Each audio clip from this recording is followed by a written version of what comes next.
میرے ساتھ کلام مقدس کھولیے، دوسرا تموتھیوس کا خط، اس کا دوسرا باب اور اس کی 15ویں آیت۔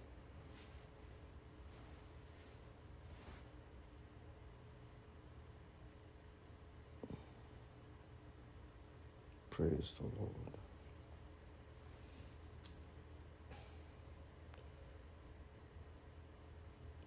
15ویں آیت میں لکھا ہے، پالوس تموتھیوس کو کہتے ہیں، اپنے آپ کو خدا کے سامنے مقبول اور ایسے کام کرنے والے کی طرح پیش کرنے کی کوشش کر جس کو شرمندہ نہ ہونا پڑے اور جو حق کے کلام کو درستی سے کام میں لاتا ہو۔ تو یہاں پر میرے عزیزو، جو درستی سے کام میں لانے کا مطلب ہے کہ کلام کو ٹھیک وقت پر ٹھیک کلام کو ٹھیک طریقے سے استعمال کرنا۔ یہ جو جب ہم پڑھتے ہیں جو حق کے کلام کو درستی سے کام میں لاتا ہو، یہ بالکل ٹھیک ہے، لیکن اس کا مطلب یہ ہے کہ جب ہم کہتے ہیں کسی چیز کو رائٹلی ڈیوائیڈ کرنا، تو وہ معنی بالکل فرق ہو جاتے ہیں۔ کہ جب آپ کسی چیز کو رائٹلی ڈیوائیڈ کرتے ہیں تو اس کا مطلب ہے آپ کسی چیز کو بہترین طریقے سے الگ الگ کر رہے ہیں۔ جیسے ایک بچہ کویسچن کرتا ہے تو وہ اس کے سٹیپس ہوتے ہیں، تو ہر ایک لائن کے مارکس ہوتے ہیں کہ اس نے اس کام کو بالکل درست طریقے سے کیا ہے۔ تو پالوس کہتے ہیں تموتھیوس کو کہ تجھے کلام کو بالکل درست طریقے سے ڈیوائیڈ کرنا آنا چاہیے، یعنی کہ علیحدہ علیحدہ کرنا آنا چاہیے۔ اور اگر آپ سوچیں تو آپ کو کلام میں بہت سی باتیں ایسی ملیں گی، میں تو خود بھی شاید اس آیت کا پورے طور پہ آج کلام سناتے ہوئے احاطہ نہ کر پاؤں، کور نہ کر پاؤں کہ یہ لفظ رائٹلی ڈیوائڈنگ کتنا گہرا، کتنا وسیع اور کتنا پازیٹیو ہے۔ کہ آپ دیکھیں جب لوگ باموقع باتیں کرتے ہیں، باموقع فیصلے کرتے ہیں تو کتنے بھلے لگتے ہیں، اور ان کی زندگی کی پوری منزل ہی بدل جاتی ہے۔ تو یہ رائٹلی ڈیوائڈنگ، ٹائم کو رائٹلی ڈیوائڈ کرنا، پیسے کو رائٹلی ڈیوائڈ کرنا، اپنے ڈسپلن کو رائٹلی ڈیوائڈ کرنا، اپنی رسپانسبلٹی کو رائٹلی ڈیوائڈ کرنا۔ کیونکہ آپ کو لم سم نہیں کچھ بھی دیا جائے گا کہ آپ کو آل ٹوگیدر تھما دیا جائے کہ آپ اس میں سے کچھ رکھ لیں، کچھ نکال دیں، کچھ کر لیں، کچھ نہ کریں۔ نو، اگر تو ہمیں خدا کے سامنے مقبول ہونا ہے کہ میں خدا کا پسندیدہ اور خدا کا اپروو ہو جاؤں، جیسے یسوع نے کہا فریسیوں کو کہ تم وہ والی عزت نہیں چاہتے جو خدا کی طرف سے ہوتی ہے، بلکہ تم وہ والی عزت چاہتے ہو جو آدمیوں کی طرف سے ہوتی ہے، تو اس لیے تم آدمیوں کو ہی خوش کرنے میں لگے رہتے ہو، تمہیں آدمیوں ہی کو خوش کرنا پسند ہے۔ لیکن پالوس کچھ فرق خدا کا مناد تھا، وہ اس کے بالکل اپوزٹ بات کرتا ہے کہ اگر میں آدمیوں کو خوش کرتا رہتا تو میں خدا کا بندہ نہیں ہوتا۔ تو اس کا مطلب یہ ہوا کہ جب ہم خدا کے سامنے مقبول ہونا چاہتے ہیں تو پھر ہمیں خدا کی ریکوائرمنٹ کو سوچنا پڑے گا، خدا سے پوچھنا پڑے گا کہ یہ کام کیسے کیا جائے، یہ کام کیسے کرنا ہے۔ جب ہم اپنے آپ کو سیٹسفائی کرنا چاہتے ہیں تو اس کام کو ہم اپنی مرضی سے کرتے ہیں اور کہتے ہیں کہ یہ میری مرضی ہے، میں نے اس کو ایسے کیا ہے، آپ اس کو قبول کریں۔ لیکن جب ہم کسی کا کام کر کے اس کو خوش کرنا چاہتے ہیں تو پھر ہم اس سے پوچھتے ہیں کہ یہ کام کیسے کیا جائے، کس حد تک کیا جائے، کیونکہ وہ شخص آپ کو بتائے گا کہ یہ اس کو ایسے کر کے دکھانا ہے۔ جیسے خداوند یسوع مسیح جسم میں جب زمین پر آئے تو وہ خدا کا بیٹا کہلایا اور اس نے ہم کو نمونہ دیا. لیکن آسمان سے ایک آواز آئی، یہ میرا پیارا بیٹا ہے جس سے میں خوش ہوں. نہ صرف کہ صرف بپتسمہ لیتے وقت بلکہ اس کے بعد میں بھی کلام کہتا ہے، ہم پڑھتے ہیں کہ آواز آئی اور ایک بدلی نے ان کو چھپا لیا کہ یہ میرا پیارا بیٹا ہے، اس کی سنو. تو یہ ایک ایسا بیٹا ہمیں نمونہ دے کر گیا جو باپ کو خوش کرنا چاہتا تھا. یہ وہ بیٹا ہے جس سے باپ خوش ہے. اس کا مطلب ہے اس نے ایک اپرووڈ زندگی گزاری اور اس نے ہمیں نمونہ دیا. اور اگر ہم اپنے ذہن میں خدا کی خوشی کو نہیں رکھتے تو اس کا مطلب ہے پھر اس کے حکم ہمارے لیے بوجھ ہوں گے. خود بخود حکم بوجھ ہوں گے کیونکہ ہم منیمم کرنا چاہ رہے ہیں. ہم خوش نہیں کرنا چاہ رہے خدا کو، ہم صرف منیمم کر کے خدا سے ایک تعلق بنائے رکھنا چاہتے ہیں. لیکن پولس رسول ہمیں سجیسٹ کرتے ہیں تھموتھیوس کے تھرو کہ اپنے آپ کو خدا کے سامنے مقبول اور ایسے کام کرنے والے کی طرح پیش کرنے کی کوشش کر جس کو شرمندہ ہونا نہ پڑے. اس کا مطلب ہے ایک روحانی شخص ایسے بھی زندگی جی سکتا ہے کہ اس کو شرمندہ ہونا پڑے گا. ہم جانتے ہیں یسوع مسیح نے بہت کلیئر بتایا کہ گیہوں اور اس کا ڈنٹل ایک ساتھ بڑے ہوتے ہیں، لیکن جب وہ بار میں لائے گئے تو جو چیف تھا وہ اڑ گیا ہوا میں جلنے کے لیے، اور جو گیہوں تھا وہ کھتے میں جمع کر لیا گیا. اور کلام کہتا ہے ایسے ہی آخری وقت میں ہوگا. پھر یسوع مسیح نے کہا آسمان کی بادشاہی اس بڑے جال کی مانند ہے جسے کسی نے ڈالا اور وہ سب طرح کی مچھلیاں پکڑ لایا. تو جو اچھی اچھی تھی انہوں نے برتنوں میں جمع کر لی اور جو خراب تھی انہیں پھینک دیا. اور یہ جو پھینک دیا ہے یہ گناہ گاروں کی بات نہیں ہو رہی، جال میں آئی ہوئی مچھلیوں کی بات ہو رہی. 5 عقل مند کنواریاں تھیں، 5 بے وقوف کنواریاں تھیں، اور یہ جو 5 بے وقوف ہیں یہ گناہ گاروں کی بات نہیں ہو رہی کہ جو گلی میں پھر رہے ہیں. نو، اب گلی میں پھرنا کوئی بری بات نہیں. اس کا مطلب یہ ہے کہ جو کلیسیا میں نہیں ہیں ان کی بات نہیں ہو رہی. اس کا مطلب ہے کہ روحانی بننے کے بعد بھی کلیسیا کے ایک بہت بڑے حصے نے، اگر اس پیرابل میں جائیں تو آلموسٹ 50% نے ڈیسائیڈ کیا کہ ہمیں خدا کو خوش کرنے کی ضرورت نہیں ہے، ہمیں اپنے آپ کو خوش کرنے کی ضرورت ہے. اور انہوں نے ایک ایسا ٹریک لے لیا کہ الٹیمیٹلی ان کو شرمندہ ہونا پڑا. شرمندگی ہوتی ہے کہ جب آپ دروازہ کھٹکھٹا رہے ہوں تو آپ کیوں کھٹکھٹا رہے ہیں بھائی؟ اس کا مطلب ہے آپ وہ دروازہ کھلا دیکھنا چاہ رہے ہیں، لیکن اندر سے آواز آ رہی ہے کہ میں تو تمہیں جانتا نہیں، میری تم سے کبھی واقفیت ہی نہیں ہوئی. تو یہ سٹیج جو ہے یہ شرمندگی کی ہے کہ 5 جاگتی رہی ہیں، آدھی رات تک جاگتی رہی ہیں، دوسری 5 کے ساتھ مشلیں پکڑی ہوئی ہیں، لیکن الٹیمیٹلی کیا ہوا؟ مقبول نہیں ہو پائی. کیوں نہیں مقبول ہو پائیں؟ کہ ان کا ٹارگٹ ہی یہ نہیں تھا. تھموتھیوس کو پال آدھی رات کے وقت نہیں کلام یہ دے رہا، اس سے بہت پہلے کہہ رہا ہے یہ ٹائم ہے کلام کو رائٹلی ڈیوائیڈ کرنے کا، عمل کرنے کے لیے، کہ تو ٹھیک طریقے سے اس کلام کو سمجھے اور پھر جا کے اس کو عمل میں لائے. کلام کو سمجھنا نہایت ضروری ہے. اگر ہم ایک بات کو سمجھتے نہیں ہیں تو اس کا مطلب ہے ہم نے وہ سنی نہیں ہے. کبھی بھی بائبل کے اندر میں جب تک سمجھا ہوں، اسپیشلی نیو ٹیسٹمنٹ کے اندر جو میں نے اسٹڈی کی ہے، جو یسوع مسیح کے الفاظ آلموسٹ سب سے زیادہ یسوع مسیح نے یہ ورڈ یوز کیے ہیں کہ جس کے کان ہوں وہ سن لے. پھر 7 دفعہ مکاشفہ کی کتاب میں آل ٹوگیدر 8 دفعہ، اور 7 کلیسیاؤں کو دوسرے اور تیسرے چیپٹر میں 7 دفعہ خداوند یسوع مسیح نے کہا کہ جس کے کان ہوں وہ سنے کہ روح کلیسیاؤں سے کیا فرماتا ہے.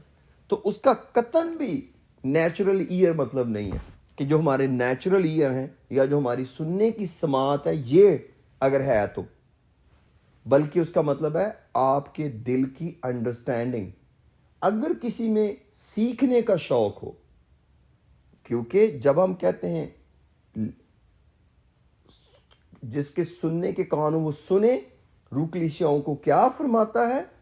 تو خداوند اس لیے کہہ رہا ہے کہ اس بات کو سمجھا جائے اور اس پر عمل کیا جائے. تو جو غلطیاں افسس نے کی ہیں، سمرنا نے کی ہیں، سردیس نے کی ہیں، پرگمن نے کی ہیں، لودیکیا نے کی ہیں، وہ نہ کی جائے. تو اگر ہم ان کو فوکس ہی نہ کریں کہ غلطیاں ہوئی کیا ہیں، کیا کیا انہوں نے غلط کیا جس کی شکایت ہے. 5 کلیسیاؤں کی شکایت ہے بائبل میں لکھی. 2 صرف ہیں جو میٹ کر سکیں کہ ان کی شکایت کا ذکر نہیں ہے. تو ان کلیسیاؤں میں اگر ہم ان کو سمجھیں گے تو تب جا کے ڈگ ڈاؤن کریں گے کہ کیا اس میں خرابی تھی، کہیں وہ مجھ میں نہ ہو، کہیں وہ میرے اندر نہ ہو، کیونکہ مجھے تو اپنے آپ کو خدا کا مقبول کرنا ہے. اب پہلا کرنتھیوس کے 9ویں باب کی آخری آیت پڑھتے ہیں. پہلا کرنتھیو اس کا 9واں باب اور اس کی آخری آیت. یہ ایک بڑی یہ چیپٹر بہت ہی خوبصورت باب ہے. اگر آپ جیسے ہم اکثر وارفیئر کے ورڈ کو یوز کرتے ہیں تو یہ بیسیکلی یہ ایک وارفیئر کے چیپٹر سے سیکھنے والی باتیں ہیں جو ہمیں بہت ساری ہیلپ دے سکتی ہیں. اگر آپ 7ویں آیت سے آن ورڈ پڑھیں گے تو وہاں سپاہی کا ذکر ہے اور اینڈ سو آن. اور اب اس کی آخری آیت میں آتے ہیں. لکھا ہے، چلیں تھوڑا سا اوپر سے پڑھ کے آتا ہوں.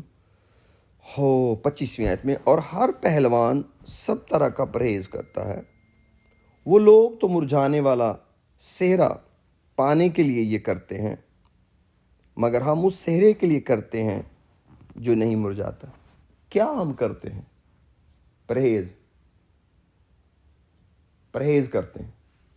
اب اگر میں یہ آیت پڑھوں اور کہوں کہ میں نے پرہیز کر لیا ہے، کیوں؟ کیونکہ میں نے پہلا کرنتھیوں اس کے 9ویں باب کی 25ویں آیت نہیں پڑھی. تو کیا اس کا یہ مطلب پرہیز ہوگا؟ اگر ڈاکٹر آپ کو لیٹر ای میل کر دے کہ آپ نے پرہیز رکھنا ہے کچھ دن نمک کا، تو آپ کیا سمجھیں گے کہ اگر آپ نے اپنے کمپیوٹر میں اپنے فون میں وہ ای میل نکال کے پڑھ لی ہے تو آپ نے نمک سے پرہیز کر لیا؟ اس کا یہ مطلب ہوگا کہ آپ نے ای میل پڑھی ہے کہ ڈاکٹر نے آپ کو ای میل کی ہے کہ آپ میڈیسن کھانی ہے تو یہ ہفتہ آپ نے پرہیز رکھنا ہے کہ نمک نہیں زیادہ کھانا. تو آپ کہیں گے کیونکہ میں نے ای میل پڑھی ہے لہٰذا میں نے پرہیز کیا ہے. آپ ڈاکٹر کو کہہ سکتے ہیں کہ ڈاکٹر پرہیز از ڈن کیونکہ آپ نے ای میل جو بھیجی تھی میں نے پڑھ لی ہے. So let's move on. بس میں بھی اس طرح دوڑتا ہوں، یعنی بے ٹھکانا نہیں. میں اسی طرح مکوں سے لڑتا ہوں، یعنی اس کی مانند نہیں جو ہوا کو مارتا ہے، بلکہ میں اپنے بدن کو مارتا کوٹتا اور اسے قابو میں رکھتا ہوں. ایسا نہ ہو اوروں میں منادی کر کے آپ نامقبول ٹھہرو. اب یہاں پر نامقبول کا کیا مطلب ہے؟ کاسٹ اوے. کاسٹ اوے کا مطلب ہے جس کو باہر پھینک دیا جائے، جس کو ریجیکٹ کر کے پھینک دیا جائے.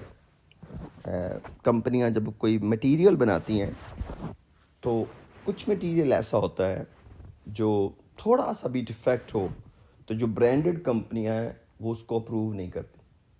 حالانکہ میں نے جب ابتدائی سالوں میں ٹیچنگ کرتا تھا تو یہ 97 98 ایئر 2000 کی بات ہے، جب میں سینٹ جورج میں پڑھاتا تھا تو وہاں پر ہمیں ایک ٹیچر ملا جو انگلش بوٹ ہاؤس کے کسی امپلائی کے ساتھ اس کے تعلق تھے. اب مجھے پکا نہیں پتا کہ وہ رشتہ دار تھے یا کیا تھے، لیکن وہ اکثر ٹیچرز کو کہتا تھا کہ میں آپ کو انگلش بوٹ ہاؤس کے شوز جو ہے نا مارکیٹ ریٹ سے کم پیسوں میں دلوا سکتا ہوں. اب میں اس میں بڑا فکر مند تھا. میں نے کہا یا تو وہ بندہ انگلش بوٹ ہاؤس کے شوز چوری کر کے آتا ہے تو آگے بیچتا، تو ہمیں اس میں چوری میں شامل نہیں ہونا چاہیے، اچھی بات نہیں ہے.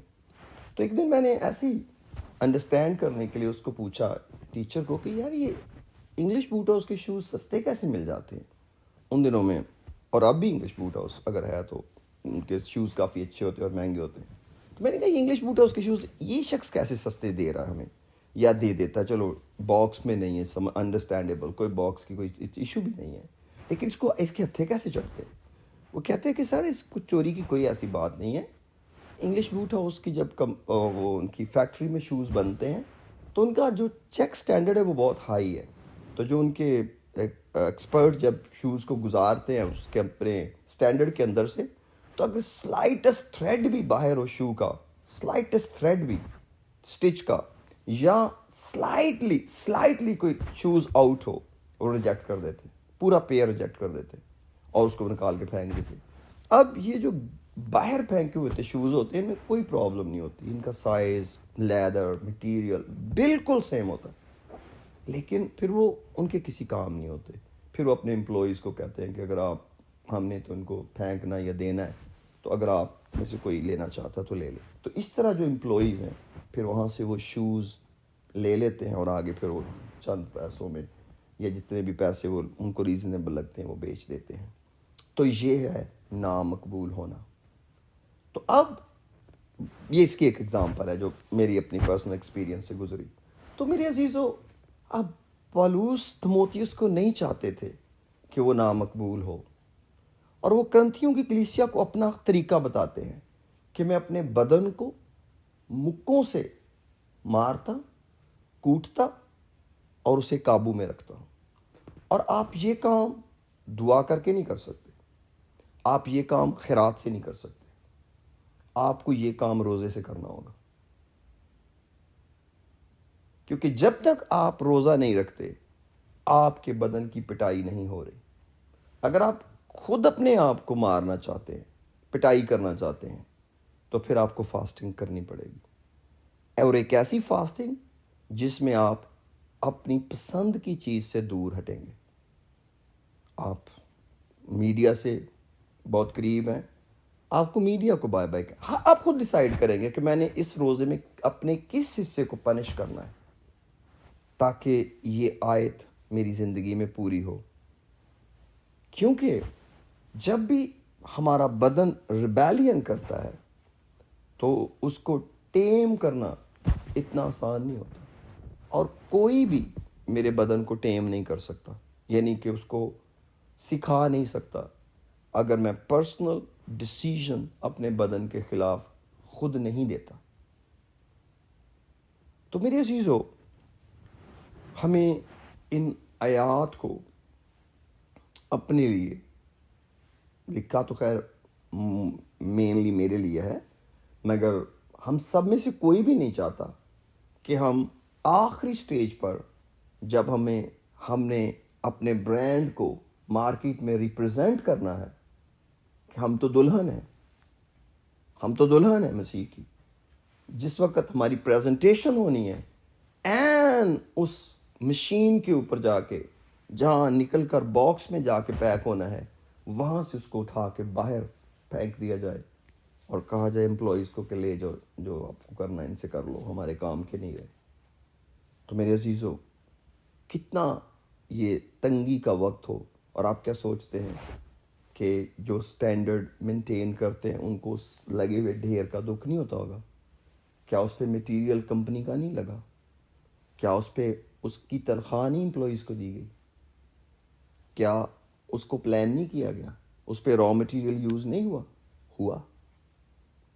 لیکن سم ہاؤ کسی کی مسٹیک یا مکینیکل ڈیفیکٹ یا کیئر لیسنس نے اس پیئر کو ڈیمیج کر دیا. مجھے یاد ہے پاکستان میں میں کسی فیکٹری میں گیا تھا، تو انہوں نے بتایا تھا کہ اگر ہم اس مشین کو بند کریں تو شاید ہمیں لاکھوں روپے کا، اس وقت تو لاکھ بہت پیسے ہوتے تھے، تو لاکھوں روپے کا نقصان ہوتا ہے.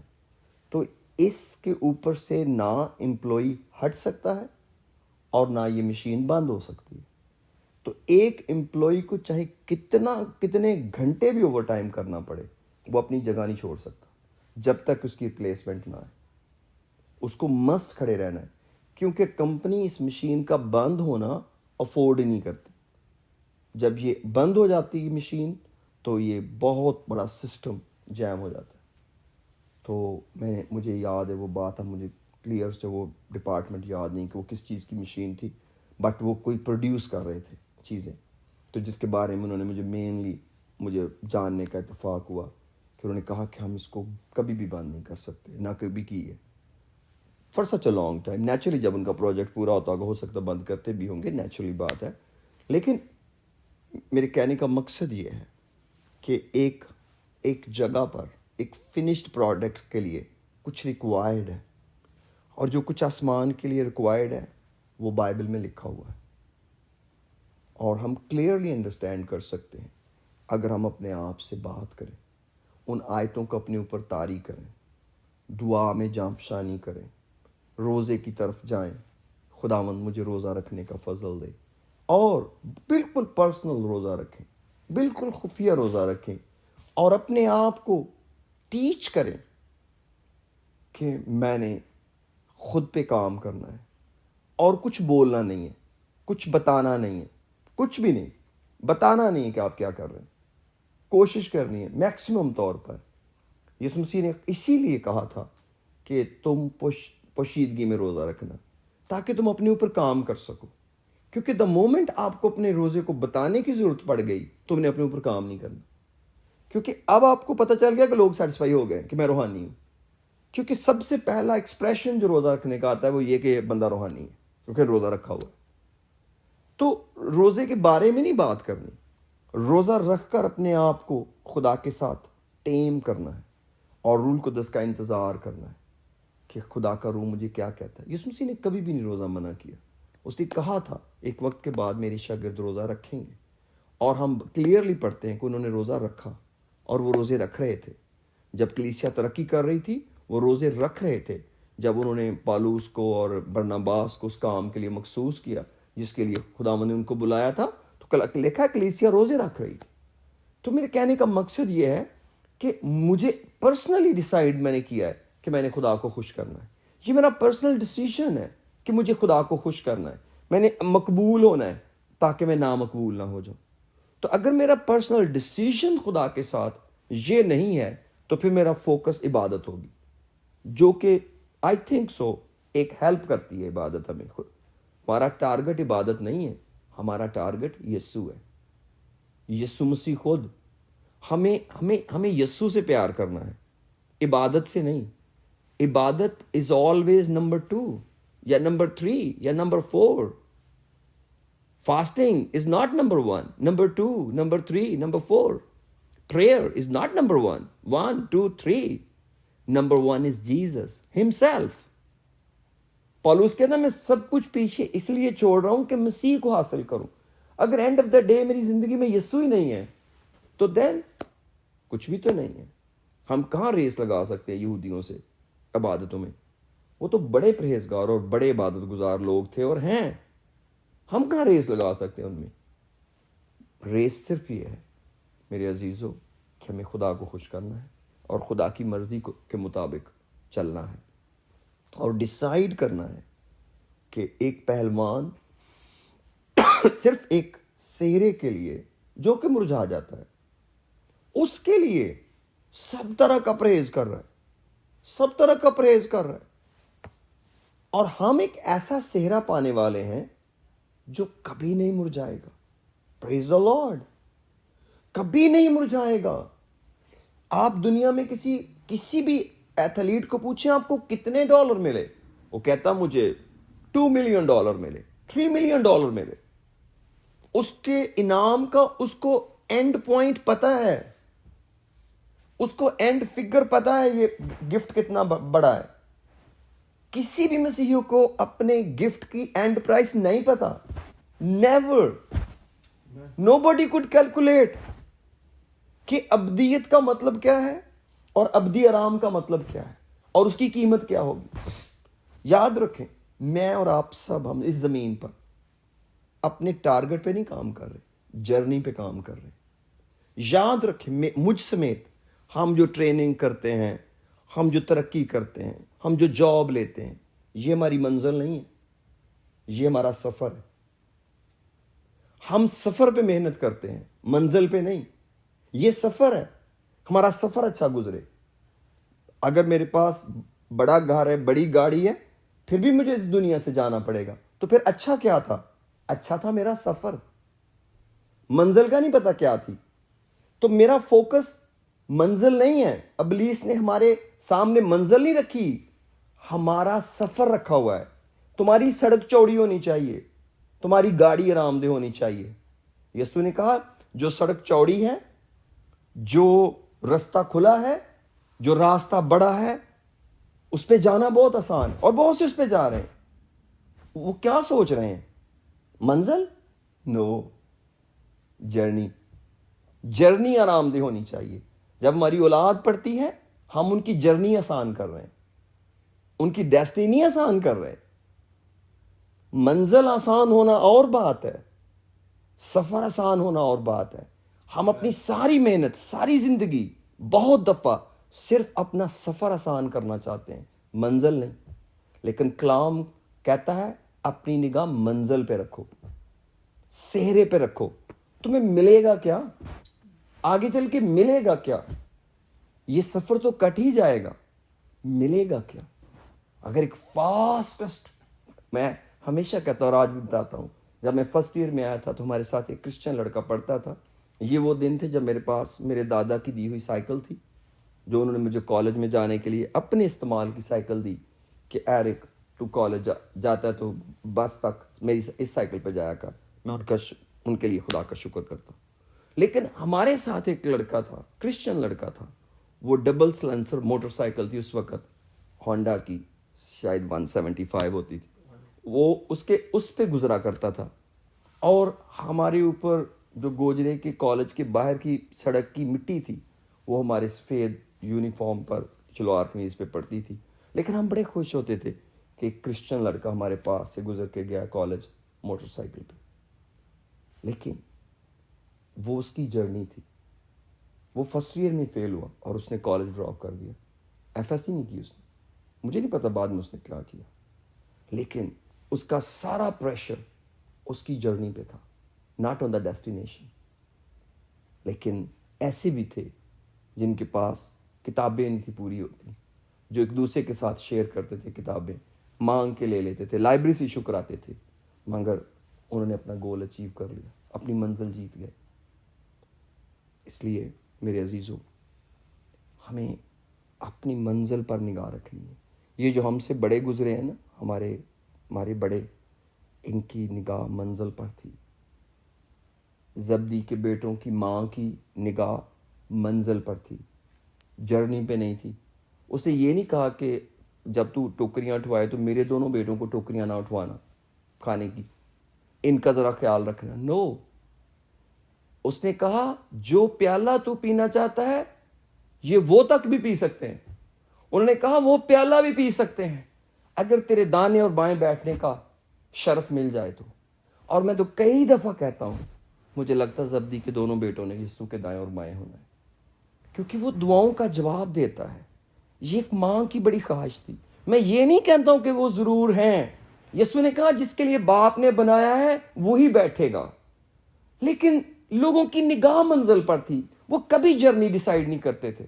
اور جتنے لوگ یاد رکھیں ایمانداروں, خدا سے سفر آسان مانگتے ہیں, وہ کبھی بھی اپنی منزل طے نہیں کر سکتے, کیونکہ خدا صرف منزل بتاتا ہے.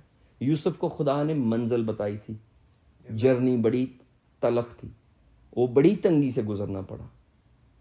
تو خداوند آپ کو, آپ کے خاندانوں کو یہ فضل دے کہ ہم اپنی منزل تک پہنچ پائیں, اور ہماری منزل ہماری نظر کے سامنے ہو, اور تب ہماری منزل ہماری جرنی کو, ہمارے سفر کو ڈیسائیڈ کرے کہ اس میں جاں فشانی ہوگی, اس میں بڑی پریئر ہوگی, اس میں خیرات کرنا ہوگا, اس میں دعا ہوگی, اس میں روح کی دعا ہوگی, اس میں لمبی دعا ہوگی, اس میں ہول نائٹ پریئر ہوگی, اس میں ساری رات دعا ہوگی.